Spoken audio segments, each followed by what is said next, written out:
আমাদের আজকের অনলাইন ক্লাসের আলোচনার বিষয় লেখক দেবেন্দ্র মিত্রের তেলেনামত আবিষ্কার। লেখক দেবেন্দ্র মিত্র, যিনি বাংলা সাহিত্যে বহুমুখী প্রতিভার অধিকারী। বাংলা সাহিত্যে এমন কোনো শাখা নেই যার দ্বারা সেই শাখাগুলো সমৃদ্ধ হয়নি। বাংলা সাহিত্যের বেশিরভাগ শাখাতে তিনি বলিষ্ঠভাবে পদচারণা করেছেন। তবে দেবেন্দ্র মিত্র বাংলা সাহিত্যে তিনি একজন ঔপন্যাসিক এবং ছোট গল্পকার হিসেবে বিশেষ পরিচিতি লাভ করেছেন। আর কবি হিসাবেও তার অবদান কোনো অংশে কম নয়। কবি, ছোট গল্পকার, ঔপন্যাসিক, এছাড়াও তিনি প্রবন্ধ লিখেছেন, তাই প্রাবন্ধিক। আবার নাটকও লিখেছেন, নাট্যকার বা নাটক রচয়িতা। এছাড়াও বহু সিনেমার স্ক্রিপ্ট লিখেছেন, মানে চলচ্চিত্রের যে কাহিনী, চলচ্চিত্রের যে গল্প, তার হাত ধরে বহু গল্প লেখা হয়েছে। তার মানে বহুমুখী প্রতিভার অধিকারী এই কথাসাহিত্যিক, কবি, প্রাবন্ধিক, ছোট গল্পকার এবং চলচ্চিত্রের স্ক্রিপ্ট নির্মাতা, যিনি বাংলা সাহিত্যকে সমৃদ্ধ করেছেন, পরিপূর্ণ করেছেন তাঁর স্বতন্ত্র প্রতিভার দ্বারা। আমাদের আজকের আলোচনার যে গল্প তেলেনাপত আবিষ্কার, এই গল্প একটু ভিন্ন ধারার গল্প। এই গল্প আঙ্গিকগত দিক থেকে এই গল্পের মধ্যে একটা নতুনত্ব রয়েছে। আঙ্গিক, গল্পের যে রচনা শৈলী, সেই রচনা শৈলী যদি তোমরা ভালো করে দেখবে সাধারণত ছোট গল্পগুলো যে আঙ্গিক নিয়ে উপস্থাপিত হয়, যে গঠন শৈলী নিয়ে বা রচনা শৈলী নিয়ে উপস্থাপিত হয়, সেই জায়গা থেকে সরে এসে একটু নতুন ধাঁচের ছোট গল্প হয়ে উঠেছে এই তেলেনাপত আবিষ্কার। আবার তেলেনাপত আবিষ্কার গল্পের উপস্থাপনাও যদি লক্ষ্য করো, তাহলে দেখা যাবে এই উপস্থাপনাতেও কিন্তু একটা নতুনত্ব রয়েছে। এই উপস্থাপনা অন্যান্য ছোট গল্প থেকে একটু ব্যতিক্রমী ধারার ছোট গল্প। আমি তোমাদের কাছেই প্রশ্ন রাখব, জিজ্ঞেস করব, এই রকম ধরনের ছোট গল্প এর আগে তোমরা কি পড়েছো কেউ? বলো। হ্যাঁ স্যার। মানে এই ধাঁচের অর্থাৎ এই আঙ্গিকের উপস্থাপনা আর এর মধ্য দিয়ে যে ব্যঞ্জনাটাকে ধরা হয়েছে, এই ছোট গল্পের গভীরে, এই ছোট গল্পের অন্তরালে একটা গভীর ব্যঞ্জনা কাজ করছে। সেই ব্যঞ্জনাটাকে যদি তোমরা উপলব্ধি করতে পারো, তাহলে আমি নিশ্চিত যে এই রকম ধরনের ছোট গল্প এর আগে তোমরা পড়োনি। যদি মনে করো যে না, এরকম আঙ্গিকটা পড়েছি, তাহলে মানা যেতে পারে। এর উপস্থাপনা, এটাও মানা যেতে পারে। কিন্তু এর উপস্থাপনার অন্তরালে, মানে এই যে কাহিনীটা, এই গল্পে যে কাহিনীটা রয়েছে, এই কাহিনীটা কিন্তু লেখকের তুলে ধরার উদ্দেশ্য নয়। এই কাহিনীর আড়ালে আরেকটা কাহিনী লুকিয়ে রয়েছে, এবং ওই কাহিনীটাকে যদি, ওই অর্থটাকে যদি আমরা খুঁজে বের করতে পারি, ওই অর্থটাকে যদি আমরা উদ্ঘাটন করতে পারি, তাহলে আমি নিশ্চিত, আমি শিওর যে এই রকম ধাঁচের, এই রকম ধারার ছোট গল্প এর আগে তোমরা কেউই পড়োনি। কারণ এই রকম ধারার ছোট গল্প সচরাচর দেখা যায়নি। ছোট গল্প বাংলা সাহিত্যে এমনিতেই নতুন। বাংলা সাহিত্যে যতগুলো শাখা আছে, সেই শাখাগুলোর মধ্যে ছোট গল্প কিন্তু একটা নতুন শাখা। তার মধ্যে আবার নতুন এই তেলেনাপত আবিষ্কার গল্প। আসলে সাহিত্যিকরা কী করে? সাহিত্যিকরা হচ্ছে নিত্য নতুন এক্সপেরিমেন্ট করে। মানে সাহিত্যকে নিয়ে তারা রীতিমতো গবেষণা করে যে কিভাবে গতানুগতিকতাকে ভাঙা যায়, একঘেয়েমি ধারাটাকে ভেঙে একটা নতুন স্বাদের, একটা নতুন ধাঁচের, নতুন মানের, নতুন ধরনের সাহিত্যকে উপস্থাপিত করা যায় পাঠকদের সম্মুখে। যদি একই ধরনের ছোট গল্প, একই ধরনের নাটক, একই ধরনের উপন্যাস চলতেই থাকে তাহলে পাঠক তো বোর হয়ে যাবে, পাঠকের মধ্যে একঘেয়েমি কাজ করবে। তো সেই একঘেয়েমি ধারা থেকে মুক্তি যারা দেয় তারাই কিন্তু সাড়া জাগাতে পারে। এবং প্রেমেন্দ্র মিত্র এমনই একজন লেখক যিনি বাংলা সাহিত্যে ওই একঘেয়েমি বা গতানুগতিক ধারা থেকে মুক্ত করতে সক্ষম হয়েছিলেন পাঠককে।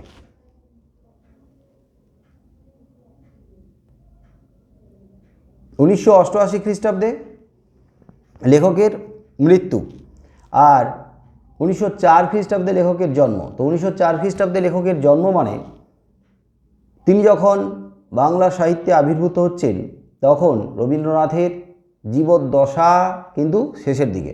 তার মানে রবীন্দ্রনাথের জীবন সায়ান্নের দিকে বাংলা সাহিত্যে আত্মপ্রকাশ করেছেন প্রেমেন্দ্র মিত্র। এবং রবীন্দ্রনাথের সমসাময়িক কালে রবীন্দ্রনাথের জীবদ্দশায় কিন্তু শেষের দিকে বলা চলে 1923 খ্রিস্টাব্দে বাংলা সাহিত্যে কল্লোল পত্রিকার একটা অবদান, বিশেষভাবে একটা অবদান আমরা লক্ষ্য করতে পারি। 1923 খ্রিস্টাব্দে কলকাতায় কল্লোল পত্রিকার প্রকাশ শুরু হয়েছিল এবং যাকে কেন্দ্র করে রবীন্দ্রনাথের রবীন্দ্রনাথের থেকে সরে এসে এক শ্রেণীর কবিগোষ্ঠী যারা একটা নতুনত্ব, একটা মৌলিকত্বকে বাংলা সাহিত্যে বজায় রাখলেন, তারা হচ্ছে কল্লোল গোষ্ঠীর কবি। এবং সেই কল্লোল গোষ্ঠীর কবি সাহিত্যিকদের মধ্যে প্রেমেন্দ্র মিত্র অন্যতম। তো প্রেমেন্দ্র মিত্র শুধুমাত্র কবি নন, তিনি বাংলা সাহিত্যে বহুমুখী প্রতিভার অধিকারী, এর আগে বারবার বললাম আমি। তো প্রেমেন্দ্র মিত্রের এই ছোট গল্প হতে পারে একটা গল্প, কিন্তু যেহেতু তিনি কবি তাই এই গল্পের মধ্যে কবির মানে প্রেমেন্দ্র মিত্রের কবি সুলভ যে প্রতিভা, সেই প্রতিভা কিন্তু ছাপ ফেলেছে। অর্থাৎ এখানে ছোট গল্পের মধ্যে, এই গল্পের মধ্যে কিন্তু লেখকের যে কাব্যময়তা, কবিতার মধ্যে যে কাব্যময়তা আছে, কবিতার মধ্যে যে সুরমূর্ছনা আছে, ধ্বনিমূর্ছনা রয়েছে, কবিতার মধ্যে যে আবেগধর্মিতা রয়েছে, কবিতার মধ্যে যে স্বপ্নবিলাসিতা রয়েছে, সেগুলো কিন্তু এই ছোট গল্পের মধ্যে ছাপ ফেলেছে। অর্থাৎ প্রেমেন্দ্র মিত্রের কবি সুলভ সত্তা আর একজন লেখকের সত্তা, তার সাথে মিলেমিশে গেছে শিল্পী সত্তা। তেলেনাবতা আবিষ্কার গল্পটা আমি তোমাদেরকে পড়তে বলেছিলাম এবং গল্পের অডিওটা পাঠিয়ে দিয়েছিলাম।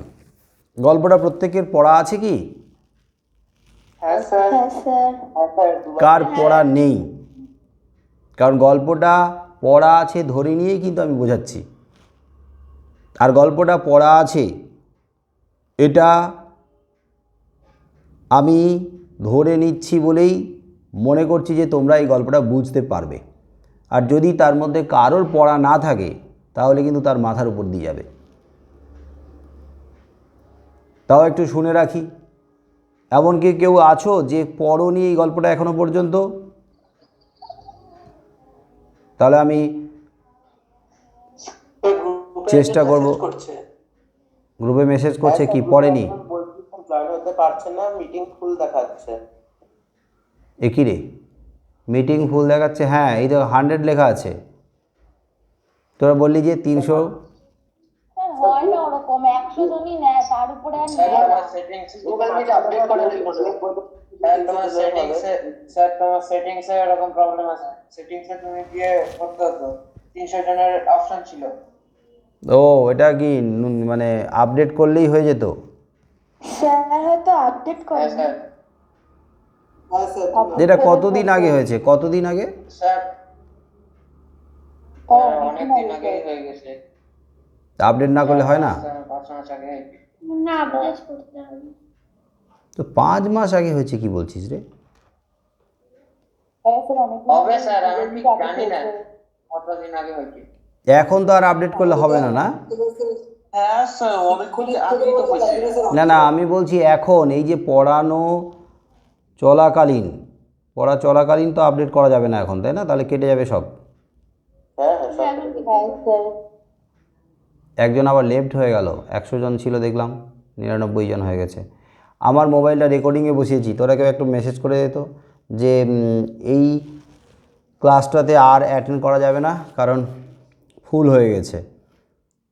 তাই আপাতত যেন আজকের ক্লাসটা অফ করে, আর এই ক্লাসের আলোচনাটা পরের দিন যেন দেখে নেয়। কেউ একজন মেসেজ করে দেয়, কারণ আমি বলতে পারছি না। আমার এখানে ক্যামেরা, মানে মোবাইলের ক্যামেরাটা আমি রেকর্ডিংয়ে বসিয়েছি, মোবাইল রেকর্ড করছে। হ্যাঁ, যেখানে ছিলাম, যে আমি তাহলে ধরে নিচ্ছি যে তেলেনাপোতা আবিষ্কার গল্প প্রত্যেকের পড়া রয়েছে, সেইভাবেই ব্যাখ্যাটা করছি, সেইভাবেই বোঝাচ্ছি। তেলেনাপোতা আবিষ্কার এই গল্পে যে গল্প কাহিনী রয়েছে সেটা আমি সংক্ষেপে আগে আলোচনা করে নিই, অল্প 2-4 লাইনের মধ্যে, তাহলে বুঝতে আরও সুবিধা হবে। তেলেনাপোতা আবিষ্কার গল্পের উপস্থাপনা লেখক গল্পকথকের ভূমিকা নিয়ে করেছেন। তার মানে এই গল্প কাহিনীতে লেখক নিজেই রয়েছেন। লেখকের নিজের জীবনের অভিজ্ঞতা হিসেবে আমরা ধরে নিচ্ছি, সেটা লেখকের চোখে দেখাই হোক আর কারোর কাছ থেকে কানে শোনাই হোক না কেন, কিন্তু সেই অভিজ্ঞতা লেখকের নিজের। কিন্তু লেখকেরা সবসময় নিজে গল্পে উপস্থিত না হয়ে উত্তম পুরুষে সেখানে উপস্থিত হন গল্প কথকের মধ্য দিয়ে। যেমন ধরো ক্লাস 9 একটা গল্প ছিল নারায়ণ গঙ্গোপাধ্যায়ের দাম গল্প, মনে পড়ছে তো? দাম গল্পে লেখকের নিজের জীবনেরই ঘটনা। বাস্তবে লেখক নারায়ণ গঙ্গোপাধ্যায় বিজ্ঞানে অঙ্কে কিন্তু কাঁচা ছিলেন স্কুল জীবনে। তার অভিজ্ঞতাই পরবর্তীতে উপস্থাপিত হয়েছে, এবং যেখানে তিনি গল্প কথকের ভূমিকায় তার নিজের জীবনের কথা, নিজের জীবনের অভিজ্ঞতাকে উপস্থাপন করেছেন। ঠিক তেমনিভাবে আমরা ধরে নেব তেলেনাপোতা আবিষ্কার গল্পে যিনি কথক তিনি আসলে লেখক, কিন্তু লেখার সময় আমরা লেখক হিসেবে লিখব না, লেখার সময় আমরা লিখব যে গল্প কথকেরই নিজের জীবনের গল্প। গল্পকথক এখানে নিজে উপস্থিত আছেন, সশরীরে উপস্থিত আছেন, এবং গল্পকথক এমনভাবে গল্প বলছেন মনে হচ্ছে তিনি যেন কোথাও বসে গল্প বলছেন না, তিনি আসলে রওনা দিয়েছেন তেলেনাপোতা নামক একটা স্থানের উদ্দেশ্যে, তেলেনাপোতা অভিযানের উদ্দেশ্যে। এবং তেলেনাপোতা অভিযানের উদ্দেশ্যে রওনা দিয়ে তিনি তেলেনাপোতাতে পৌঁছে তেলেনাপোতা আবিষ্কার করেছেন। তার মানে তিনি রওনা দিয়েছেন, এবং গল্প বর্ণনায় আমরা দেখতে পাচ্ছি যে তিনি তার সাথে সাথে আমাদেরকে তার সঙ্গী করে নিয়েছেন। গল্প এমনভাবে উপস্থাপিত হয়েছে, গল্পকথক নিজেই বলছেন যে শনি ও মঙ্গলই হবে বোধহয়, যোগাযোগ হলে তেলেনাপোতা আপনারাও একদিন আবিষ্কার করতে পারেন। কি সুন্দর উপস্থাপনা দেখো, আপনারাও। আচ্ছা, আপনারাও মানে কারা?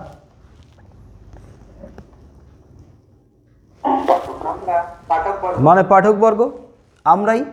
গল্পকথক যদি বলেন আপনারাও কিন্তু তেলেনাপোতা একদিন আবিষ্কার করতে পারেন, তো আপনারাও মানে কি? শ্রোতারা, পাঠকেরা। তার মানে শ্রোতা বা পাঠক এখানে গল্প কথকের সঙ্গে সঙ্গী হয়েছেন, তার অভিযানের সঙ্গী হয়েছেন, তার তেলেনাপোতা আবিষ্কারের সঙ্গী হয়েছেন।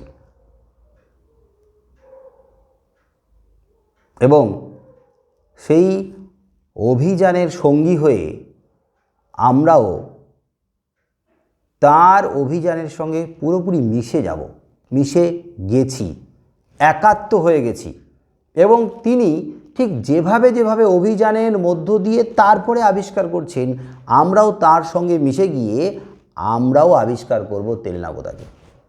আর যখনই আমরা তেলনাপোতাকে আবিষ্কার করতে পারবো আমাদের মতো করে, তখনই তেলনাপোতার অভিযান হবে সফল, অর্থাৎ আমাদের কাছে গল্প হবে সার্থক।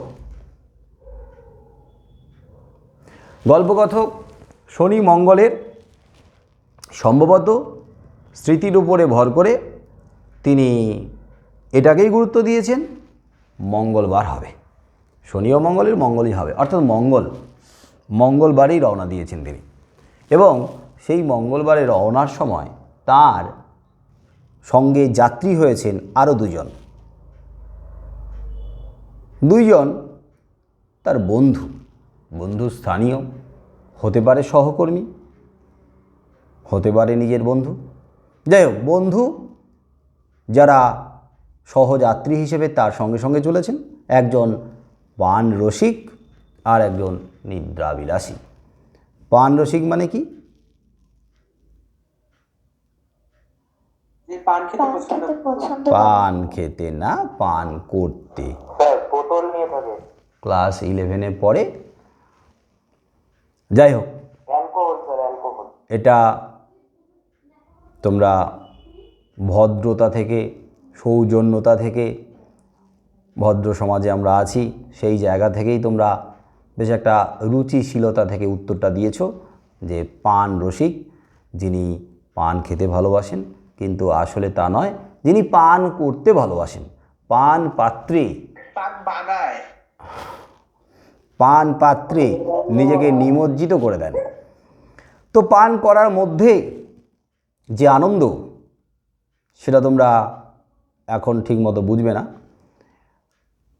দূর থেকে চোখে দেখে, কানে শুনে, বইতে পড়ে আমরা যে অভিজ্ঞতা লাভ করেছি, সেই অভিজ্ঞতা থেকে আমরা কিছুটা বুঝতে পারি যে পান করার মধ্যেও দারুণ মজা। এবং আকণ্ঠ যারা পান পাত্রে নিজেদেরকে ডুবিয়ে রাখে, তারা একেবারে বিভোর হয়ে থাকে। যাই হোক, পান করতে খুব ভালোবাসেন পান রসিক বন্ধু আর একজন নিদ্রাবিলাসী, মানে কুম্ভকর্ণের বড় মেশো, ছোট মেশো, যারা ঘুমের মধ্য দিয়ে দারুণ একটা আরাম খুঁজে পায়। এবং ঘুমের মধ্যে যে কি আরাম আছে তোমাদের মতো ভালো কেউ বোঝে না, বিশেষ করে যদি সকালে পড়া থাকে। আর এই যে শীত আসছে, শীত পড়ে গেছে, এখন একটু বেশ গায়ে কম্বল, হালকা চাদর, আর তারপরে পড়া আছে সকাল সকাল, তখন মনে হয় রাজ্যের ঘুম এসে জড়িয়ে ধরছে, আঁকড়ে ধরছে। ওদিকে বাবা মা ঠ্যাং ধরে টানাটানি করছে, কিন্তু এদিকে ঘুম কিছুতেই ভাঙে না। আর যত পরীক্ষা এগিয়ে আসবে তত ঘুম তো আরও চেপে ধরে। যাই হোক, ঘুমের মধ্যে যে আনন্দ, ঘুমের মধ্যে যে আরাম, ঘুমের মধ্যে যে সুখ, সেই সুখ আর অন্য কোথাও নেই। হ্যাঁ, অন্য অনেক জায়গাতেই আছে, কিন্তু সেই সমস্ত সুখের আলাদা আলাদা ধরন। এক একজন এক একটা ক্ষেত্রে এক এক রকমভাবে সুখ পায়। যিনি পান পাত্রে নিজেকে ডুবিয়ে রাখেন তিনি এক ধরনের সুখ পান, আবার যিনি ঘুমের মধ্যে নিজেকে ডুবিয়ে রাখেন তিনি আবার অন্য ধরনের সুখ পান। কিন্তু সুখ তো পানই। কে কোথায় কীভাবে সুখ পাবে, আরাম পাবে, আনন্দ পাবে, সেটা এক একজনের এক এক রকম হতেই পারে। আর আমাদের গল্পকথক কিসে আনন্দ পান বলো? মাছ ধরতে। হ্যাঁ, মাছ ধরার মধ্যেও একটা আনন্দ আছে। আমরা দেখি অনেক সময় যারা মৎস্যলুব্ধ, মাছের প্রতি লোভ, মানে মাছ ধরার প্রতি, খাওয়ার প্রতি অত না নয়, ধরার প্রতি অনেকের লোভ আছে। ঘন্টার পর ঘন্টা ঠায় বসে থাকবে বড়শি নিয়ে, ছিপ নিয়ে, অথচ একটা মাছ পড়লো কি পড়লো না, হয়তো সারাদিনে কোনো মাছ পড়লোই না, কিন্তু দেখা গেল ওই নেশাতে ঘন্টার পর ঘন্টা সময় অপচয় করে, কিন্তু ওটাতেই ওর আনন্দ। আমাদের গল্পকথক যিনি মাছ ধরতে ভালোবাসেন, তিনি মাছ ধরার ক্ষেত্রে অপটু, খুব একটা দক্ষ নয়। এর আগে খুব বেশি মাছ টাছ কোথাও ধরতে পারেননি, 2-4টে পুঁটি ছাড়া। কিন্তু যখন তিনি শুনলেন যে তেলেনাপোতা নামক এমন একটা স্থান আছে যেখানে বিরাট বড় দিঘি আছে, সরোবর আছে, আর যেখানে ইতিপূর্বে শহর থেকে বা সভ্য জগৎ থেকে খুব বেশি মানুষ সেখানে পৌঁছায়নি মাছ ধরার জন্য, তার মানে সেখানে খুব বেশি ছিপ ফেলেনি, তার মানে বেশ বড় বড়ই মাছ আছে, রুই, কাতলা, রাঘব, বোয়াল তো আছে, এবং সেখানে সেই সমস্ত মাছ সরল মাছ, সহজ সরল মাছ, যাদেরকে খুব সহজে বড়শিতে বেঁধা যায়, বড়শিতে গেঁথে তোলা যায়। তো এরকমই যদি খবর পায় তাহলে স্বাভাবিকভাবে তার মনও একটু চঞ্চল হয়ে উঠবে, ইচ্ছে করবে বেরিয়ে পড়ি মাছ ধরার জন্য। এখন ঘটনা হচ্ছে এই তিনজন আমরা ধরে নিতে পারি কর্মব্যস্ত মানুষ, গল্পকথকও কর্মব্যস্ত মানুষ এবং তার দুই বন্ধুও কর্মব্যস্ত মানুষ, এবং তারা প্রত্যেকেই শহরেই থাকেন। এবারে শহরের জীবন সম্পর্কে আমাদের ধারণা আছে, ধারণা নয়, আমাদের বাস্তব অভিজ্ঞতা আছে, কারণ আমরা প্রত্যেকেই শহরে থাকি। বলো, শহরের জীবনধারাটা এগিয়ে চলেছে প্রচণ্ড গতিতে, দ্রুত গতিতে। এই করোনা পরিস্থিতির মধ্যেও জীবনের ধারা কিন্তু প্রচণ্ড গতিতে, দ্রুত গতিতে এগিয়ে চলেছে, সময় যেন দুর্বার গতিতে এগিয়ে চলেছে। হ্যাঁ, প্রথমের দিকে কিছুটা থমকে গিয়েছিল আমরা জানি, কিন্তু এখন তোমরা বাড়িতে থেকে কাজকর্ম করলেও ওই একটা গতিশীলতার মধ্যে আছো, সময়ের গতিতে তোমরা এগিয়ে চলেছো। এখন বলো যে এই যে জীবনধারা, এই যে শহরের জীবনধারা, যদি করোনা পরিস্থিতির কথা আমরা বাদ দিই, তাহলে আমাদের এতদিনের জীবনে এই শহরের যে জীবনধারা, এই জীবনধারা তো নিশ্চয়ই ব্যস্ত, প্রচণ্ড গতিমান। তার মধ্যে আমরা কি ততখানি অবকাশের সময় পেতাম? বলো। এইবারে অবকাশের সময় যদি না পাই, অবসরের সময় যদি না পাই, তাহলে আত্মবিশ্লেষণ কিভাবে সম্ভব? নিজেকে নিয়ে ভাবার জন্য সময় দিতে হবে, নিজেকে নিয়ে ভাবার জন্য সময় দিতে হবে। নিজে কি, নিজের মনটা কি চায়, আমি কেমন, আমার আসলে স্বপ্ন কি, আমার ইচ্ছা অনিচ্ছা কোনগুলো, আমি কে, আমার পরিচয় কি, আমার মন কি করতে চায়, আমার মন কি পেতে চায়। আসলে নিজেকে সময় না দিলে, নিজের কথা না শুনলে নিজেকে তো চেনা যায় না। আমরা যদি সকাল থেকে রাত পর্যন্ত প্রতি মুহূর্তে প্রচণ্ড ব্যস্ত থাকি, কাজের মধ্যে ডুবে থাকি, তাহলে আমরা একটা সময়ের পরে যন্ত্র হয়ে যাব। আমি তো যন্ত্র হয়ে গেছি, তোমরাও দেখবে একটা সময়ের পরে যন্ত্র হয়ে গেছো, ছুটছো শুধু, কিন্তু নিজের মন বলে আর কিছুই গুরুত্ব পাচ্ছে না। মন বলেও তো একটা জিনিস আছে, তো মনের কথা শোনার জন্যও তো মনকে সময় দিতে হয়, মানে নিজেকে সময় দিতে হয়। তাহলে কর্মব্যস্ততার মাঝে যদি আমরা অবকাশের সময় না পাই, যদি আমরা আত্মবিশ্লেষণ না করি, তাহলে আমরা নিজেদেরকে চিনতে পারবো না, নিজেদেরকে বুঝতে পারবো না। তার জন্য মাঝে মাঝে এই কর্মব্যস্ত যান্ত্রিক সময়ের ধারা থেকে আমাদেরকে সরে যেতে হয়, অর্থাৎ শহরের ব্যস্ততম সময় থেকে আমরা তারই মাঝে কখনো কখনো সময় বের করে আশেপাশে চলে যাই। আবার যদি হঠাৎ করে দু একদিন ছুটি পাওয়া যায়, তাহলেও আমরা কাছে পিঠে বেরিয়ে পড়ি। আর সারা বছরের মধ্যে যখন আমরা একটা দীর্ঘ ছুটি পাই, লম্বা ছুটি পাই, তখন পূর্ব পরিকল্পনা মাফিক আমরা কিন্তু কাছে পিঠে নয়, অনেক সময় দূর দূরান্তেও বেরিয়ে পড়ি। কি বেরিয়ে পড়ি তো? এখনকার কথা ছাড়ো, আমি বরাবরের কথা বলছি। কেউ কাছে পিঠে বেরিয়ে পড়ি ছোটোখাটো ছুটি পেলে, অল্প দু একদিনের জন্য। এমনকি অনেকেই আছেন যারা সারা বছর কর্মব্যস্ত থাকে, কিন্তু মাঝে মাঝে ছোট ছোট অবসরের সময় বের করে নেয়। হয়তো সপ্তাহে রবিবারটাকে আলাদা করে রাখে, রবিবারটা আশেপাশে ঘুরে টুরে এলো, একটা নতুনভাবে কাজে মন বসানোর জন্য একটা উদ্যম, একটা নতুন একটা শক্তি।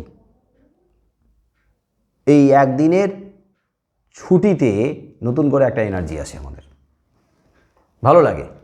আবার সোমবার থেকে আমরা আবার আগের মতো ব্যস্ত হয়ে পড়ি। তাহলে কখনো ছোটোখাটো ছুটি, আবার কখনো দীর্ঘ ছুটি। এই ছুটির মাঝে যখন আমরা নিজেদেরকে সরিয়ে নিয়ে যাই, তখন কিন্তু একটু অবকাশের সময় পাই। তখন আমরা নিজেদেরকে নিয়ে ভাবি। তো তেলে না পোতা অভিযান মানে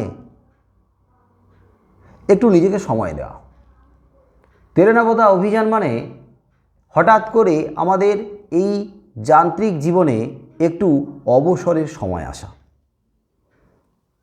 আর তেলে না পোতা আবিষ্কার মানে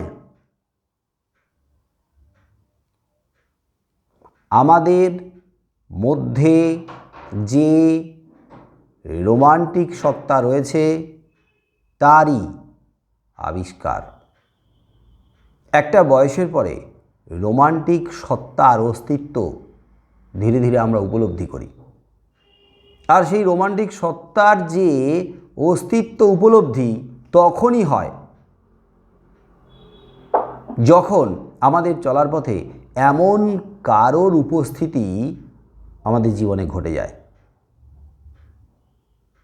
এবং সেই উপস্থিতিটা কার জীবনে কিভাবে আসবে, কার জীবনে রোমান্টিক সত্তার উপস্থিতি কিভাবে ঘটবে, সেটা আগাম কেউ বলে দিতে পারে না।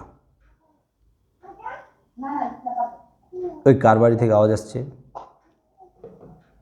মাইক খুলে রেখেছে, বন্ধ করো।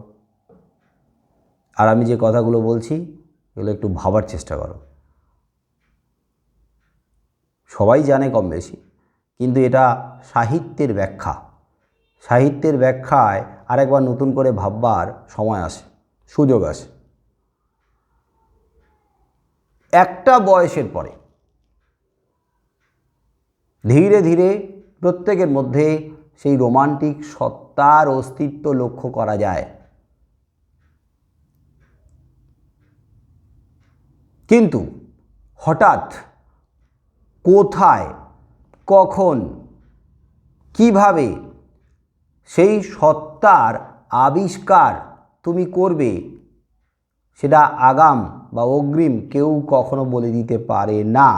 আর যেদিনকারই আবিষ্কার করবে সেদিনকারই মনে হবে যে জীবনে তেলে না পোতা আবিষ্কার ঘটে গেল।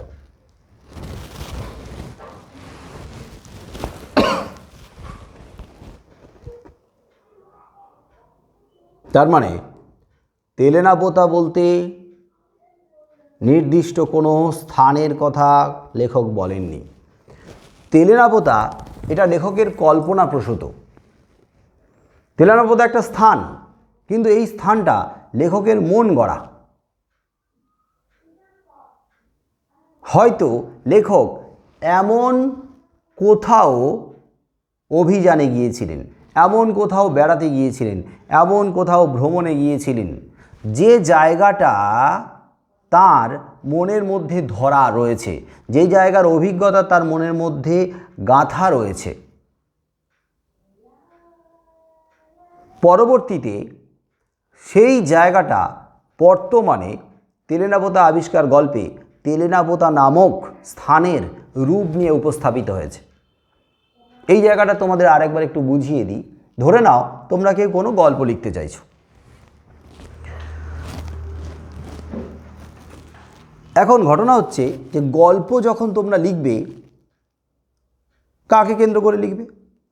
না, মনের মধ্যে কোনো একটা অভিজ্ঞতা রয়েছে, তো সেই অভিজ্ঞতাকে নিয়েই গল্পটা লিখতে চাইছো।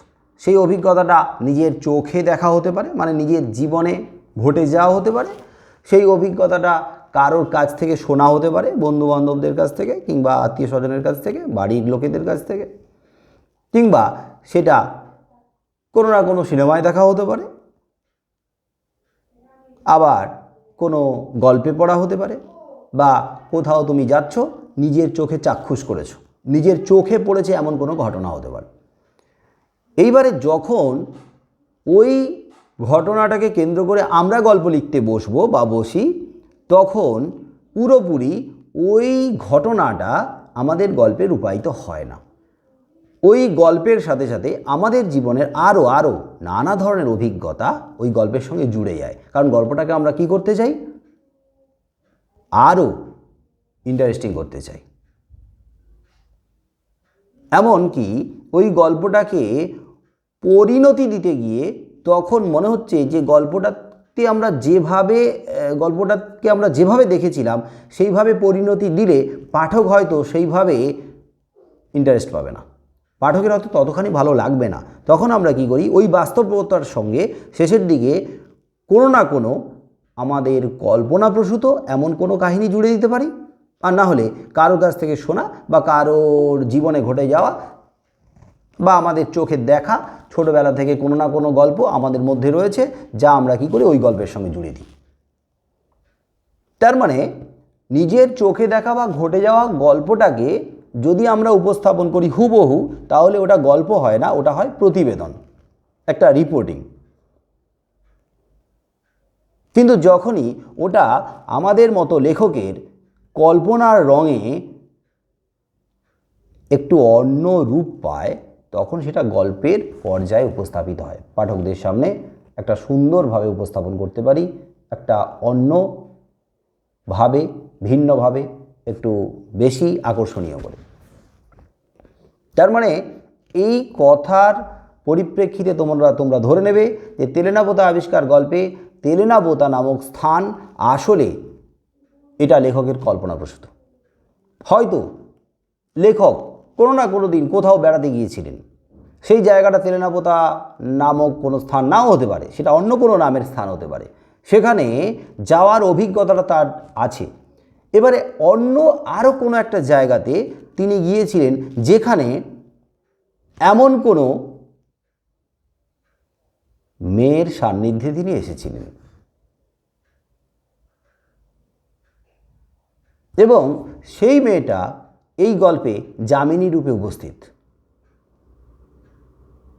আবার এটাও হতে পারে তার পরবর্তী শেষের দিকে যে গল্পটা দাঁড়িয়েছে, যে কাহিনীটা দাঁড়িয়েছে, সেই রকম কাহিনী হয়তো তার জীবনের অন্য কোথাও, অন্য কোনো জায়গার, অন্য কোনোভাবে আর একটা অভিজ্ঞতা। তার মানে জীবনের বহু অভিজ্ঞতাকে এক জায়গায় গল্পে উপস্থাপিত হয়, যা আমাদের কাছে মনে হতে পারে পুরোটাই একটা গল্প, যা গল্পকথকের তথা লেখকের জীবনের একেবারে একটা সিকোয়েন্সে ধরা, মানে পরপর ঘটে গেছে। এটা নাও হতে পারে।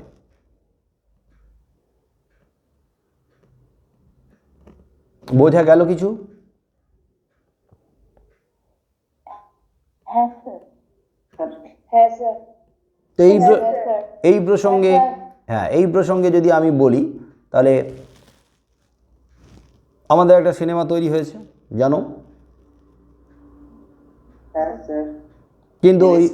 কিন্তু ওই সিনেমাটা পুরোপুরি কি বলবো, ওটা ফাইনাল নয়, কারণ ওটাকে আরও কি বলবো কারেকশন করা হচ্ছে, সংশোধন করা হচ্ছে, বিভিন্ন জায়গাতে চেঞ্জ করে ওটার একটা লাস্ট পার্ট রয়েছে।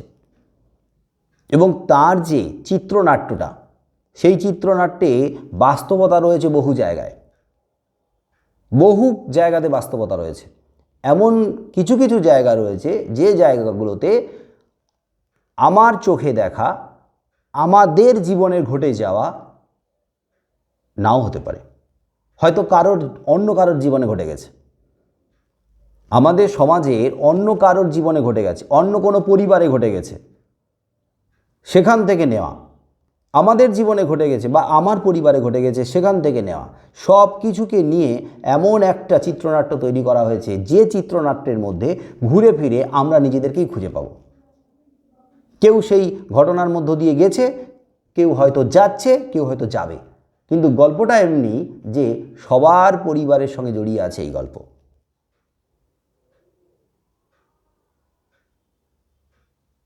আমার পরিবারের সঙ্গে যদি এই রকম বাস্তব গল্প না ঘটে থাকে, তাহলে অন্য কোনো পরিবারে ঘটেছে, আর আমার পরিবারে এই পুরো গল্পটার মধ্যে কোনো না কোনো জায়গায় ঘটে গেছে এমন কোনো গল্প।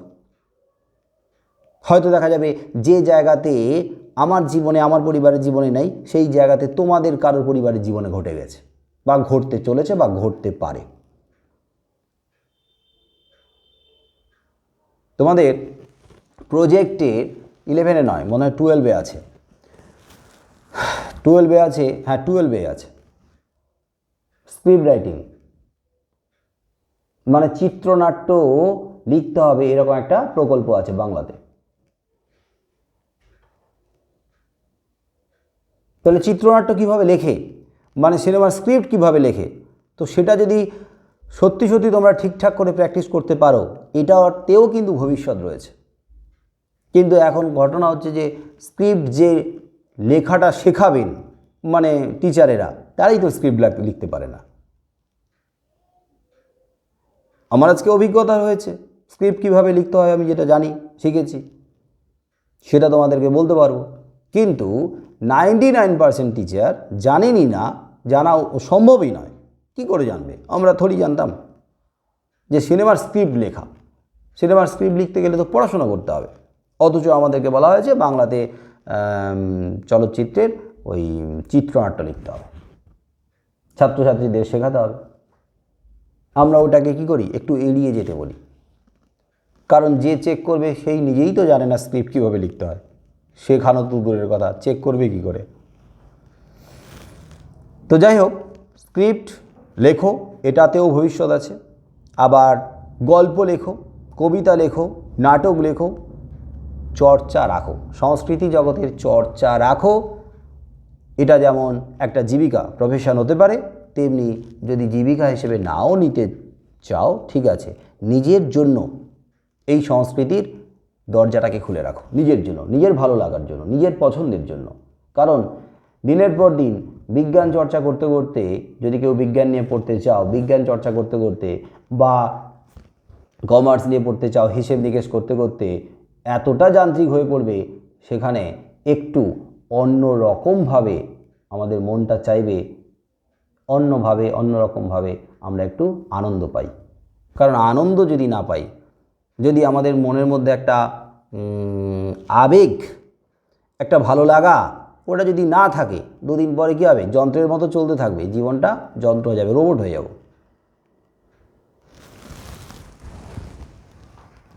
তাহলে তেলেনা পোতা লেখক তথা গল্পকথক তেলেনা পোতা সম্পর্কে বলেছেন, তেলেনা পোতা কলকাতা থেকে কত দূরে অবস্থিত?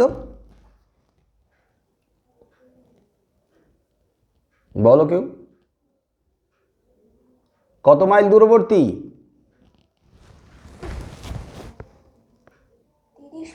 30 মাইল। 1 মাইল মানে কত কিলোমিটার?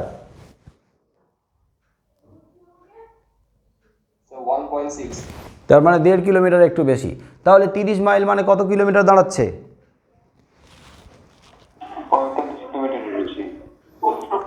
45 কিলোমিটারের বেশি। ধরো 50 আমরা ধরে নিলাম, 50-এর মতো। এবারে বলো, কলকাতা থেকে 50 কিলোমিটারের মধ্যে কোথাও জঙ্গল আছে?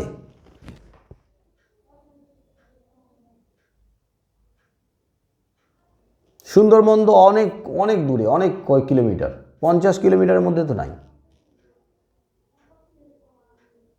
হ্যাঁ, ঝোপঝাড় এরকম হতে পারে, জঙ্গলাকীর্ণ হতে পারে, কিন্তু জঙ্গল 50 কিলোমিটারের মধ্যে নেই।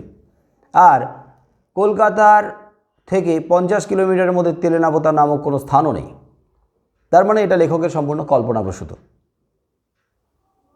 কিন্তু এই কল্পনাপ্রসূত জায়গাটাকে এই গল্পে টেনে নিয়ে এসে তিনি তাকে বাস্তবে রূপায়ণ করতে চেয়েছেন, মানে বাস্তব করে তুলতে চেয়েছেন। পাঠক ওটা নিয়ে ভাবনা চিন্তা করে না, আদৌ কলকাতা থেকে 30 মাইলের মধ্যে জঙ্গল আছে কি না সেটা নিয়ে পাঠকের কোনো মাথা ব্যথা নেই, পাঠক ওটা নিয়ে ভাবিত নয়। পাঠক যখন গল্পকথকের সঙ্গে অভিযানে রওনা দিয়ে দিয়েছেন, তখন কিন্তু অভিযানটাই গুরুত্ব পাচ্ছে, জায়গাটা গুরুত্ব পাচ্ছে না।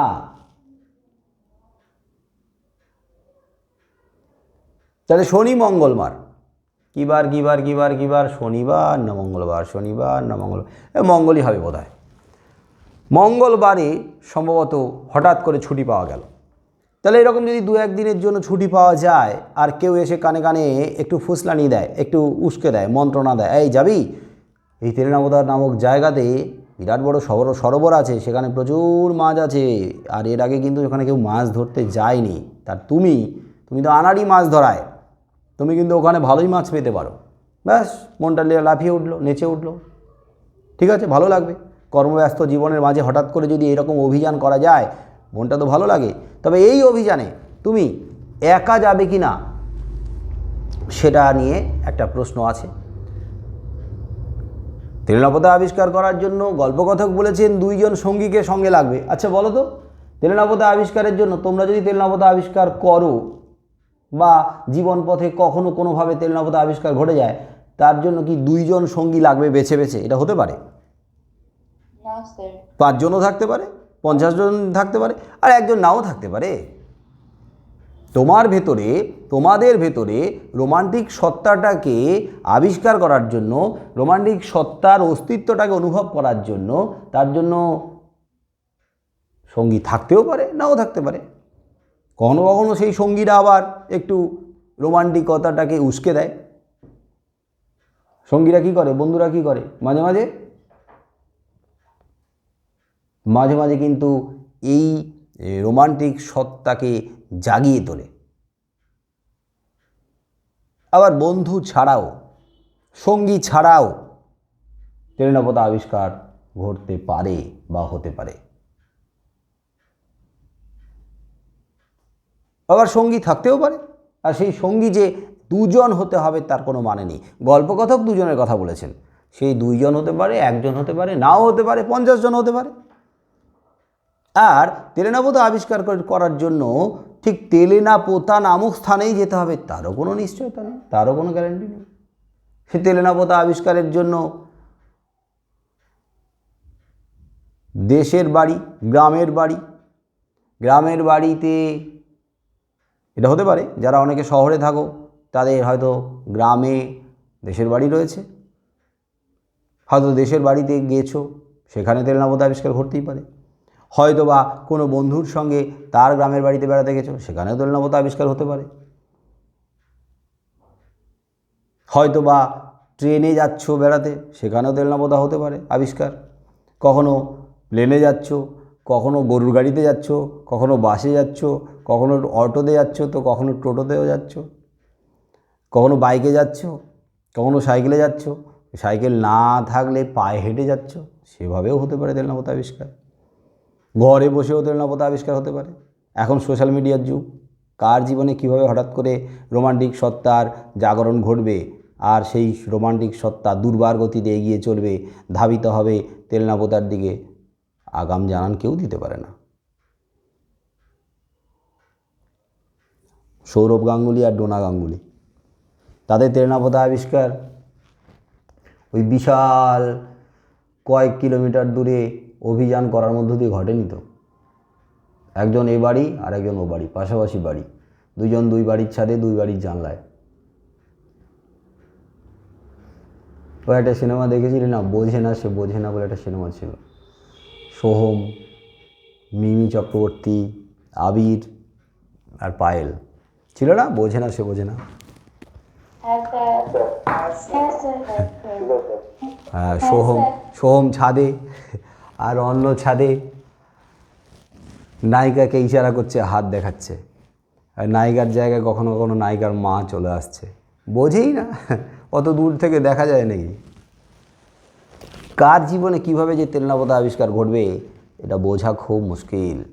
তাই তেলেনাপোতা আবিষ্কার মানে হলো এই যান্ত্রিকতার মাঝে হঠাৎ করে নিজেকে খুঁজে পাওয়া। তেলেনাপোতা আবিষ্কার মানে হলো এই একঘেয়েমি সময়ের মাঝে হঠাৎ করে একটু অবকাশে নিজের আত্মবিশ্লেষণ, নিজেকে নতুনভাবে জানা, নতুনভাবে চেনা। আর সেই নতুনভাবে জানা বা চেনা যখন সুযোগ আসে, তখন সারা শরীর রোমাঞ্চিত হয়, মন তখন পুলকিত হয়, তখন সারা জগৎ সংসার থমকে যায়, আর মন তখন এতটাই উৎফুল্ল দুর্বার গতিতে ছুটে চলে, পুরো জগৎ সংসার থেকে তখন নিজেকে বিচ্ছিন্ন করে নেয় মানুষ। এবং সেটাও কার জীবনে কোন সময় যেমন বলা সম্ভব নয়, কার জীবনে কোন বয়সে সেটাও বলা সম্ভব না, কোথায়, কখন, কোন বয়সে। এইরকমভাবে যদি তেলেনাপোতা আবিষ্কারের ব্যাখ্যা হয়, তাহলে তেলেনাপোতা আবিষ্কার কখনো কখনো একবারও হতে পারে, আবার কখনো কখনো বহুবারও হতে পারে।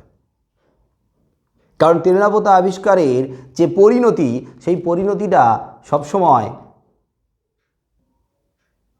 মিলনাত্মক নাও হতে পারে। আমাদের গল্পের শেষাংশে নিশ্চয়ই দেখেছো, গল্পের শেষাংশে কি মিলনাত্মক কাহিনীর মধ্য দিয়ে গল্প শেষ হয়েছে, না ট্র্যাজেডি বিয়োগান্তক? ট্র্যাজেডি বিয়োগান্তক, ট্র্যাজেডি। বিচ্ছেদ। ফিরে যাওয়ার চেষ্টা করেছিলেন গল্পকথক, কথা দিয়ে এসেছিলেন তো, তাই ফিরে যাওয়ার চেষ্টা করেছিলেন, কিন্তু পরিস্থিতি আর তাকে ফিরতে দেয়নি। তাই তার জীবনে তেলেনাপোতা এইভাবে অপূর্ণতা নিয়ে থমকে থেকে গিয়েছিল। আমি কামনা করব যার জীবনে তেলেনাপোতা আবিষ্কার হবে, সেই তেলেনাপোতা আবিষ্কারের পরিণতিটা যেন অবশ্যই মিলনাত্মক হয়, অর্থাৎ হ্যাপি এন্ডিং। আধুনিক যুগ, একবিংশ শতাব্দীর প্রথমার্ধে মানুষের জীবন এত ব্যস্ত, মানুষ এত বেশি কি বলবো, মানে হিসেব নিকেশ করে চলে, মনের কথা কম শোনে, নিজের প্রতিষ্ঠার জন্য, নিজেকে প্রতিষ্ঠিত করার জন্য এইভাবে কত তেলেনাপোতাকে সরিয়ে দিয়েছে জীবন থেকে, আবিষ্কার করেও তাকে স্বীকৃতি দেয়নি, এবং সেটা ইচ্ছে করেও হতে পারে, কখনো পরিস্থিতির চাপেও হতে পারে। তো সেটা কে কিভাবে করবে, কে কিভাবে করছে, সেটাও খুব ব্যাখ্যা করা কঠিন।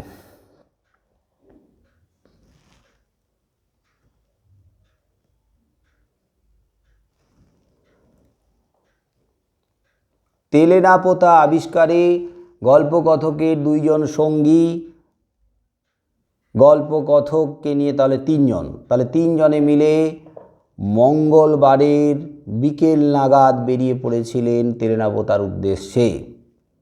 বিকেল নাগাদ, তার মানে লেখক তথা গল্পকথক বিকেল নাগাদ বেরিয়ে পড়লেও তোমাদেরকে কি বলছেন যে তেলেনাপোতা অভিযানে বিকেলেই করতে হবে? সবাই কি তেলেনাপোতার অভিযান বিকেল বেলাতেই করেন? কারো তেলেনাপোতা অভিযান সকালে হতে পারে, দুপুরে হতে পারে, বিকেলে হতে পারে, সন্ধে হতে পারে, রাত্রে হতে পারে। কোন সময় তেলেনাপোতা অভিযান হবে, লেখক তো, গল্পকথক তো তার মতো ব্যাখ্যা দিয়েছেন, কিন্তু পাঠক শ্রোতা কী করবেন, তার সঙ্গে যাত্রী হবেন ঠিকই, কিন্তু সময়টাকে নিজের মতো করে ধরে নেবেন।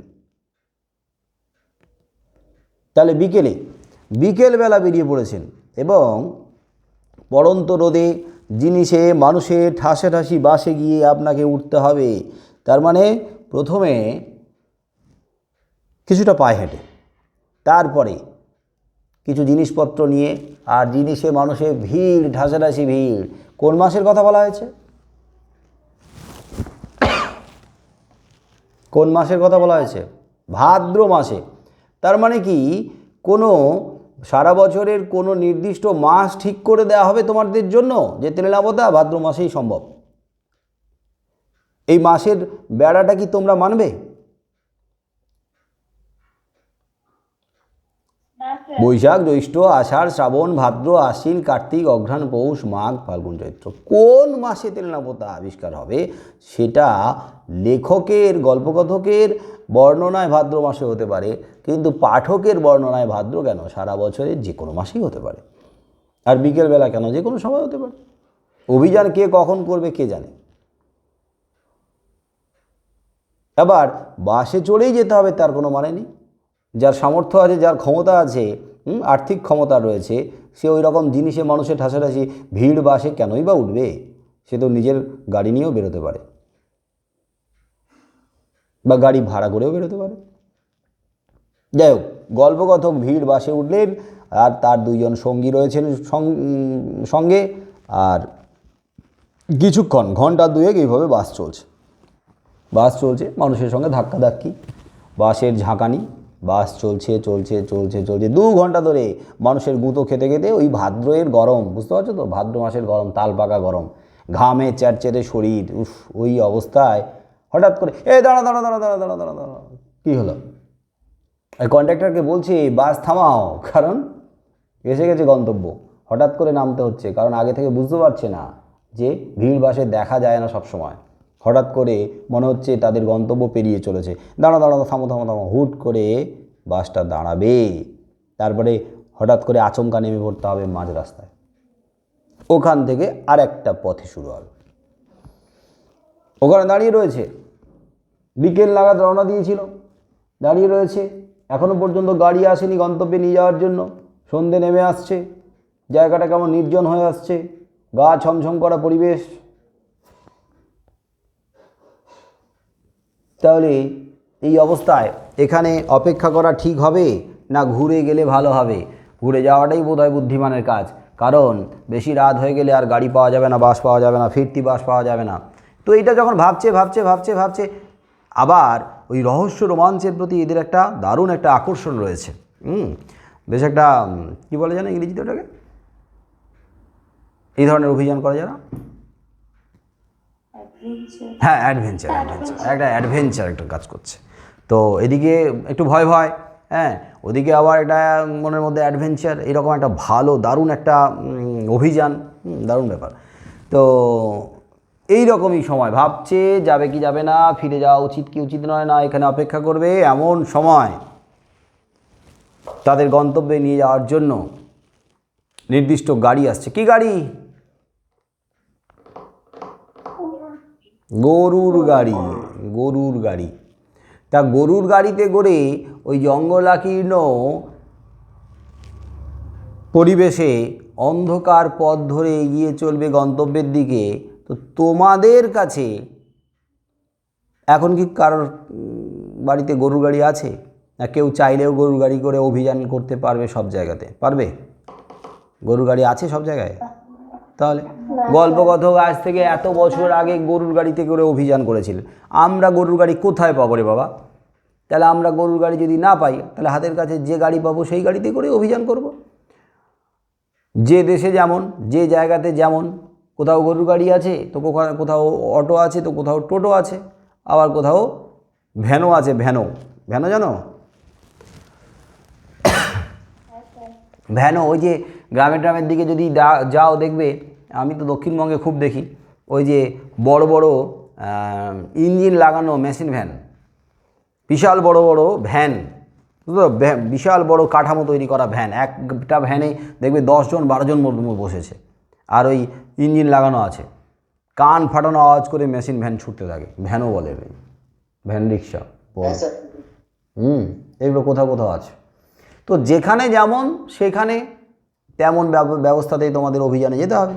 আপাতত গরুর গাড়িতে আসছে, তবে এটা কিন্তু মানবে যে গরুর গাড়িতে বসে ওই রকম অন্ধকারাচ্ছন্ন পরিবেশ, কুয়াশা ঘেরা জগৎ, গাছগাছালি, ঠিকমতো রাস্তা দেখা যাচ্ছে না, এমনকি গরুর গাড়িটা যে পথ দিয়ে যাচ্ছে সেই পথ অ্যাকচুয়ালি কোনো পথই নয়।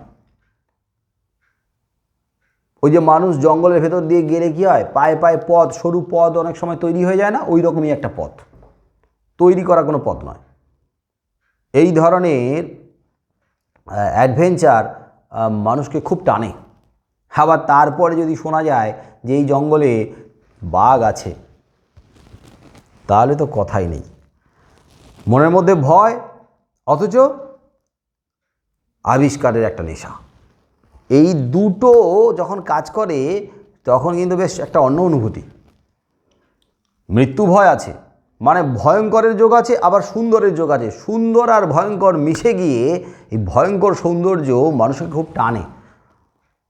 যদিও যাদের খুব হার্ট খুব দুর্বল, তাদের দ্বারা এরকম অ্যাডভেঞ্চার হওয়ার অ্যাডভেঞ্চারের মজাটা নেওয়া সম্ভব নয়। কারণ যখনই শুনবে এইরকম অন্ধকারের মধ্যে যে বাঘের উপদ্রব আছে, চিতাবাঘ, যে কোনো সময় ঝাঁপিয়ে পড়তেই পারে যদি ক্ষুধার্ত হয়, তাহলে ওই গরুর গাড়িতেই হার্ট ফেল করে পড়ে থাকে, অজ্ঞান হয়। আর যদি কারোর ভূতের ভয় থাকে তাহলে তো কথাই নেই। কারণ এই রাস্তা দিয়ে যখন যাচ্ছে তখন দুই দিকে ওই প্রাচীন অট্টালিকার ভগ্নাবশেষ, কত পুরনো অট্টালিকা ভেঙে চুরে পড়ে রয়েছে। তো ওগুলো দেখলেই গা ছমছম করবে, ভূতের ভয় তো লাগবেই। কারণ যদি ভূতের ভয় থাকে তাহলে তার কিন্তু অ্যাডভেঞ্চারের মজা সে পাবে না, তার দ্বারা পাওয়া সম্ভব নয়। যাই হোক, এইরকমই একটা পরিবেশের মধ্য দিয়ে গরুর গাড়ি এগিয়ে চলেছে। আকাশে তখন চাঁদ, কৃষ্ণপক্ষের ক্ষয়িত চাঁদ। তার মানে কি, এক ফালি চাঁদ আকাশে উঠে এসেছে। তার যে আলো মানে চাঁদের যে জ্যোৎস্না, সেই জ্যোৎস্না কিন্তু ম্রিয়মান হালকা, আর সেই হালকা ম্রিয়মান জ্যোৎস্নায় কী হচ্ছে, চারদিক ধুয়ে যাচ্ছে, কিন্তু অস্পষ্ট মনে হচ্ছে যেন একটা মায়াবী পরিবেশ। দুই দিকে গাছগাছালিগুলো দাঁড়িয়ে রয়েছে, মাঝে মাঝে অট্টালিকাগুলো দাঁড়িয়ে রয়েছে, আর চাঁদের আলোয় একটা মায়াময় স্বপ্নালু পরিবেশ, দারুণ মজা। আর গরুর গাড়িটা যখন এগিয়ে আসছিল তখন একটা ভৌতিক আবহ ধরা হয়েছিল। একটা সুন্দর একটা লাইন আছে, ভৌতিক আবহ, সেখানে ধরা পড়ছে যে গরুর গাড়িটা যখন এগিয়ে আসছে তখন দূর থেকে একটা লণ্ঠন ঝুলছে, একটা লণ্ঠন দুলছে দুলছে, একটা ভুতুড়ে একটা ব্যাপার আর কি। হ্যাঁ, একটা লণ্ঠন দুলতে দুলতে এগিয়ে আসছে, আর যত কাছের দিকে এগিয়ে আসছে তখন একটা আওয়াজ শোনা যাচ্ছে। দূর থেকে এই যে আওয়াজটা শোনা যাচ্ছে, সেই আওয়াজটা গরুর গাড়ির চাকার আওয়াজ। এবার দেখো, গরুর গাড়ির চাকাতে কিন্তু ওই বল বিয়ারিং লাগানো থাকে না, গরুর গাড়ির চাকা কাঠের সঙ্গে চাকা লাগানো থাকে। তো কাঠের সঙ্গে কাঠ যখন ঘষা লাগতে থাকে তখন একটা আওয়াজ হয় না, ক্যাঁচ ক্যাঁচ করে একটা আওয়াজ হতে থাকে। গরুর গাড়ির চাকাটা যখন ঘুরতে থাকে আস্তে আস্তে, তখন কিন্তু কাঠে কাঠে ঘষা লেগে একটা ক্যাঁচ ক্যাঁচ করে আওয়াজ হয়। আর সেই আওয়াজটা কেমন, আওয়াজটা এতটা কষ্টদায়ক মনে হচ্ছে, কষ্টদায়ক। এই আওয়াজটা তো আমি করতে পারছি না বা পারবো না, হরবোলা নই আমি। তোমাদের মধ্যে কেউ যদি করতে পারো মনে মনে ভেবে নাও। একটা ক্যাচ ক্যাচ করে আওয়াজ, বুঝতে পারছো তো? কাঠের সঙ্গে কাঠের ঘষা লাগলে কেমন আওয়াজ হয়, চাকার সঙ্গে। কি বোঝা যাচ্ছে? একটা একটা আইডিয়া মনে মনে করে নাও। হ্যাঁ স্যার। হ্যাঁ স্যার। হ্যাঁ স্যার। তো সেই যে আওয়াজটা মনে হচ্ছে যেন ওই বোবা জঙ্গল থেকে কেউ যেন একটা অমানসিক কান্নার আওয়াজটাকে নিংড়ে নিংড়ে বের করছে। কেউ যেন কাঁদছে, চাপা গলায় একটু কাঁদছে, কষ্টের কান্না। কান্নাটা কিন্তু প্রচণ্ড একটা চাপা কষ্ট যেন বেরিয়ে আসছে তার কান্নার ভেতর থেকে। তো সেটা ওই যে অনেকটা এরকম না, সেই যে ভৌতিক সিনেমাগুলো থাকে, সেখানে ওই যে কেউ যেন বসে বসে কাঁদছে,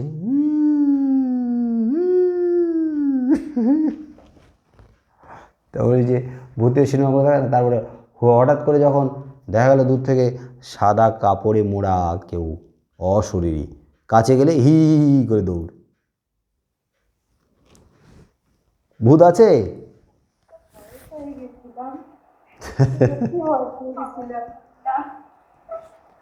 আরে ভূতই তো নাই, তো ভয় পাবে কি করে? সত্যি অদ্ভুত।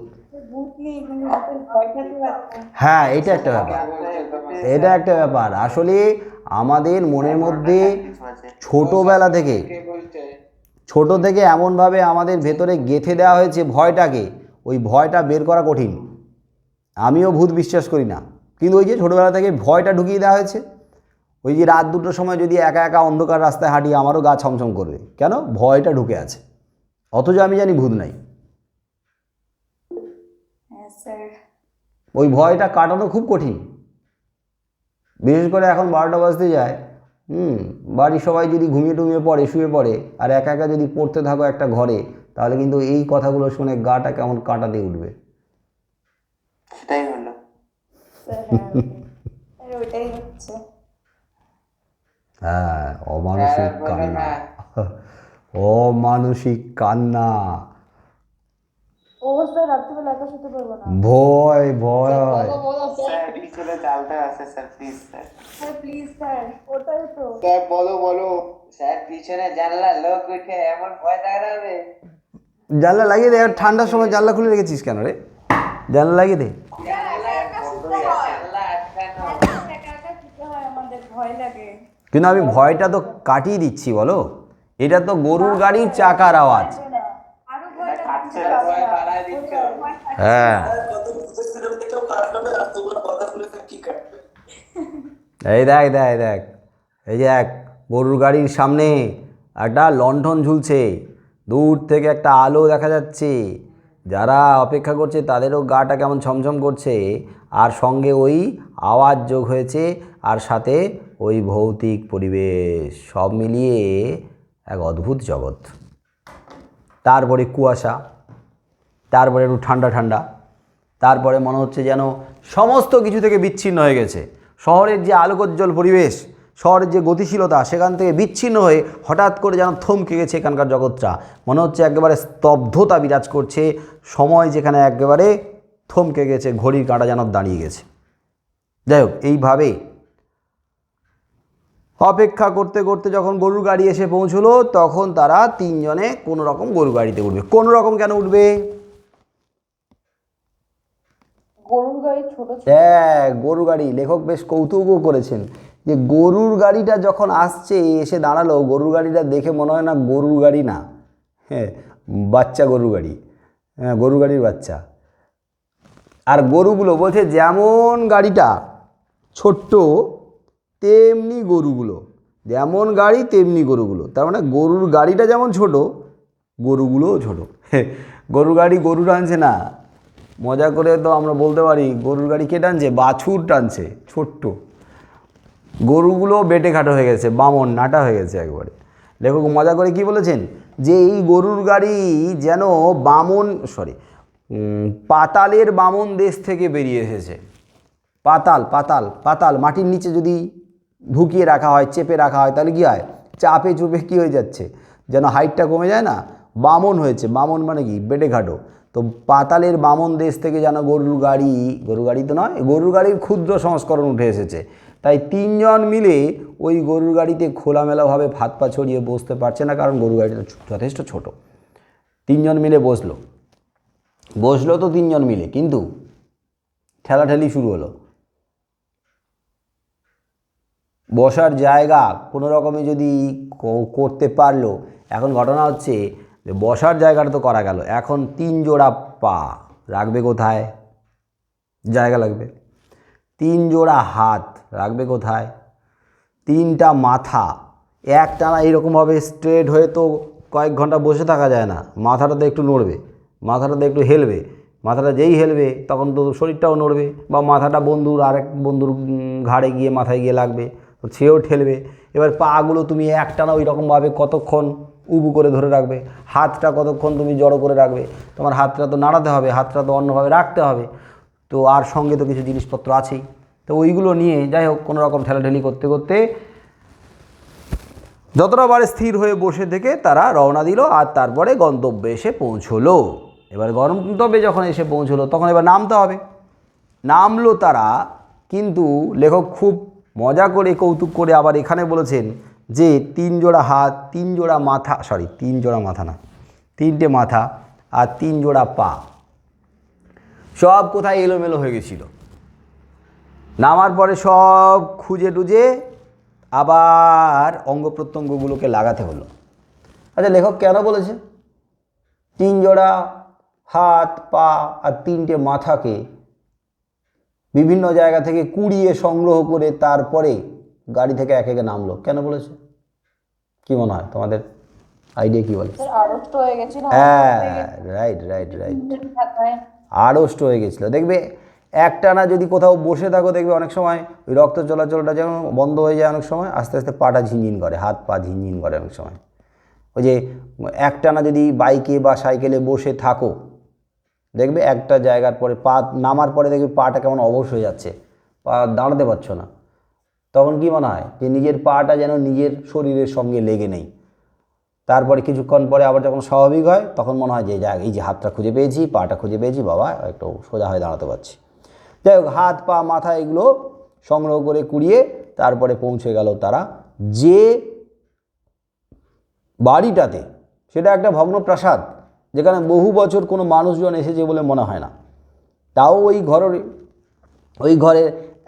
ওই প্রাসাদের মধ্যে একটা ঘর কোনো রকমভাবে একটু ধুলো পরিষ্কার করে ঝেড়ে টেড়ে ওখানে থাকার তাদের ব্যবস্থা করা হবে। আর গরুর গাড়ির গাড়োয়ান কি নিয়ে আসবে? লণ্ঠন না হ্যারিকেন?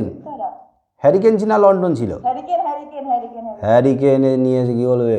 বাবু, এই ভূতের সিনেমাগুলো দেখিস না? ভূতের সিনেমাগুলো দেখিস?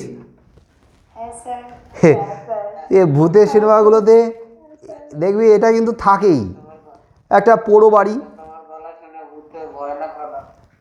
লাগলো না তো, মজা লাগলো, হাস্যকর ভূত তো, এই হাসির স্যার মজা লাগলো না, মনে হয় শাসন করতে।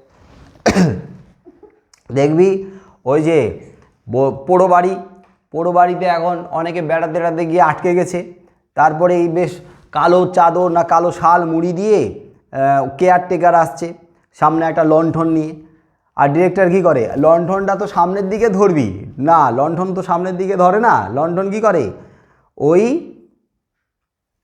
ওই যে বুড়ো কেয়ারটেকারের মুখে মারে এরকম, বাবু, ভূতটা যেন নিজেকেই দেখায়। আমাকে ভূতের মতো লাগলো না অনেকটা? হ্যাঁ স্যার। না স্যার। হ্যাঁ স্যার, কি সুন্দর লাগলো, কি আমি নিজেই বুঝলাম কি সুন্দর লাগছে। ভূতের মতো লাগলো না, মনে হচ্ছে শাসন করতে। কিন্তু স্যার রাষ্ট্র অব্দি রাত্রিবেলা ঘুমানো যাবে না, এটাই। এটাই হ্যাঁ স্যার। আরে এটা তো কোনো ভৌতিক গল্প নয় রে বাবা, রোমান্টিক গল্পকে এইভাবে সাজানো হচ্ছে, গা ছমছম করবে তবেই তো না। এই দেখো না বাবু, বলো বলো, রাতে এখন আমাকে দেখিস না জানলার পাশে যে ভূত হয়ে এসে দাঁড়িয়েছি আমি। যাই হোক, তো ওই ঘরে থাকার ব্যবস্থা হলো।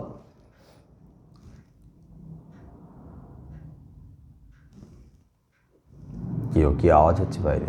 ও ভূতের না, বাইক যাচ্ছে। এবারে তিনজনের মধ্যে একজন তো পান রসিক, শতরঞ্জি বিছিয়ে, একজন একেবারে আসর বিছিয়ে, মানে আসর নিয়ে শুরু করে দিল। খেতে হবে এখন নিরিবিলিতে, দারুণ একটা মজা করে খেতে হবে। আর একজন শতরঞ্জি বিছিয়ে তারপরে পড়ে গিয়েই নাক ডাকা শুরু করলো, ঘুমাতে হবে, আরাম করে ঘুমাচ্ছে। একজন ঘুমে কাতর, একজন পান করেই কাহিল। গল্পকথকের তখনও চেতনা আছে, গল্পকথক কিন্তু হিরো, গল্পকথক কিন্তু আমাদের গল্পের নায়ক। গল্পকথক যখন নায়ক, সেই নায়কের সঙ্গে তোমরা যেখানে প্রত্যেকে যারা রয়েছে প্রত্যেকেই কিন্তু নায়ক। আর মেয়েরা যদি হও নায়িকা, নায়িকা এখনও আসেনি, নায়িকার উদয় হবে একটু পরে। এখন তোমরা যারা নায়ক বলে নিজেদেরকে ভাবছো, গল্পকথকের সঙ্গে নিজেদেরকে একাত্ম করে নাও।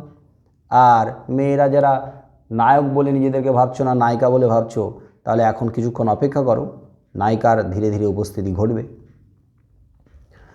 দুই বন্ধু তখন দুই কারণে অচেতন। এবারে যদি তোমরা নায়ক হও তাহলে তোমরা কি করবে বলো? এমন সুন্দর জায়গাটাকে একটু ঘুরে ফিরে দেখবে না? বিশেষ করে রাত দুপুরে কেমন লাগে?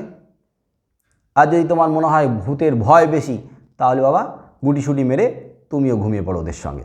কিন্তু নায়করা অত ভীতু হয় না, নায়কদের থাকে দেখার আকাঙ্ক্ষা থাকে, দুর্নিবার একটা আকাঙ্ক্ষা থাকে, দেখবো, জানবো, নতুন জায়গাটাকে নতুনভাবে চিনবো, নতুনভাবে দেখবো।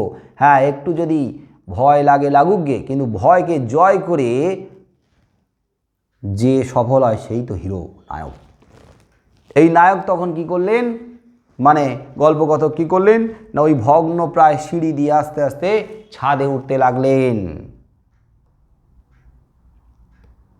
তার আগে কিন্তু একটা ভৌতিক আবহ তৈরি করা হয়েছিল ঘরের মধ্যে, ব্যাখ্যা করব না থাক? না স্যার বলো। একটা বড় স্যার ছিল না, ওই যে স্যার বলো স্যার। বলেছিল যখন তারা ঘরে উপস্থিত হলো তখন কেমন একটা ভ্যাপসা গন্ধ, আর ওই ভ্যাপসা গন্ধ যেন বলা হয়নি, তবে নিজেদের মতো করে একটু ভেবে নাও, হয়তো বহু বছর আগে কেউ হয়তো এখানে মারা গেছে, আত্মহত্যা করেছে, কাউকে হয়তো হত্যা করা হয়েছে, তার কঙ্কাল এখনো পর্যন্ত হয়তো কোথাও রয়েছে, হয়তো বা দেওয়ালের মধ্যে চাপা দিয়ে রাখা হয়েছে। অর্থাৎ তার আত্মা এখনো পর্যন্ত এখানে ঘুরছে অতৃপ্ত অবস্থায়, আর সেই অতৃপ্ত আত্মা এতদিন ধরে সে একা এখানে শাসন করছে, ঘর করছে, সংসার করছে, বিচরণ করছে। তার এলাকায় যদি তিনজন শহুরে মানুষ এসে তাকে ডিস্টার্ব করে, তাহলে সে কি ছাড়বে? তাই মাঝে মাঝে হুড়মুড় করে ভেঙে পড়ছে ওপর থেকে পলেস্তারা। কেন? কারণ ওই আত্মা রুষ্ট হয়েছে, আর রুষ্ট আত্মার মতো ওই পলেস্তারাগুলো খসে খসে পড়ছে। একটা ভয়ের পরিবেশ, একটা ভৌতিক পরিবেশ। আর এখানে 3টে চামচিকা কিন্তু সংসার বেঁধেছে। 3টা চামচিকা, স্বামী স্ত্রী আর বাচ্চা। তোমরা বলতেই পারো স্যার আপনি জানলেন কি করে ওরা স্বামী স্ত্রী আর বাচ্চা? নাও হতে পারে। যাই হোক, 3টে চামচিকা, তারা কি সুন্দর ঘর সংসার করছিল, এখানে বাইরের লোক এসে তাদের ডিস্টার্ব করছে। তারাও তাই ঘরের অধিকার নিয়ে কি করবে? ঘরের অধিকার নিয়ে এদের সঙ্গে সারা রাত ধরে সংঘাত করবে, জ্বালাতন করবে। আর ওই যে মশাগুলো ওনাদেরকে অতিথি ভেবে শনির সম্বন্ধ স্থাপন করতে চাইবে। ওই অঞ্চলের যত সাবালক মশা, সমর্থ মশা, সমর্থ মানে কি? সমর্থ, শক্তবক্ত, অনেক রক্ত খেতে পারবে, ওই সমস্ত দুর্বল মশা নয়, সব সমর্থ মশাগুলো এসে হাজির হয়েছে। সাবালক মশা, নাবালক নয়, সব সাবালক মশা এসে হাজির হয়েছে। আর লেখক কৌতুক করে বলেছে রাতের অন্ধকারে এরা কী করবে? শনির সম্বন্ধ স্থাপন করতে যাবে। শনি মানে কি?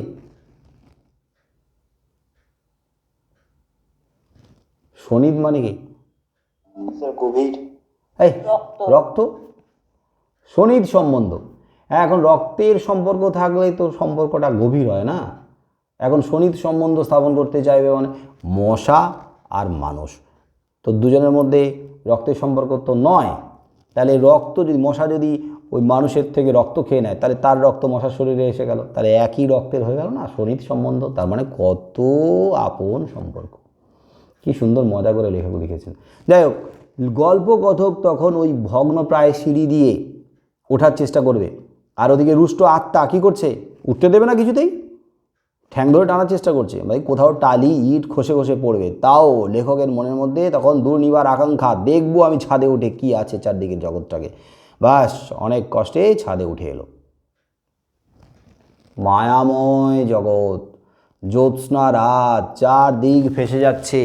কি সুন্দর, কি সুন্দর, কি সুন্দর। এবারে আমি এই জায়গাটাতে একটু পড়ব। হায় হায়, এ তো কানেকশান চলে গেল রে।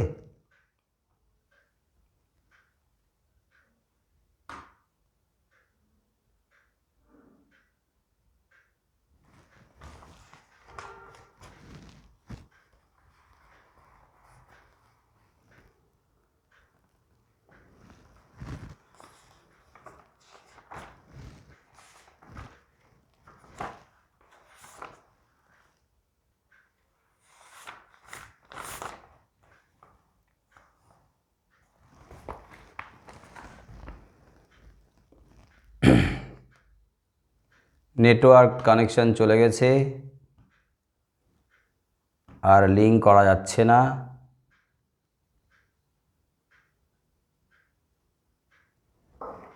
ভাবলাম পড়ব, আর এখানে আটকে গেল। আর কিছু করার নেই, আজকের এই পর্যন্ত থাকবে। সবাইকে গুড নাইট, টাটা।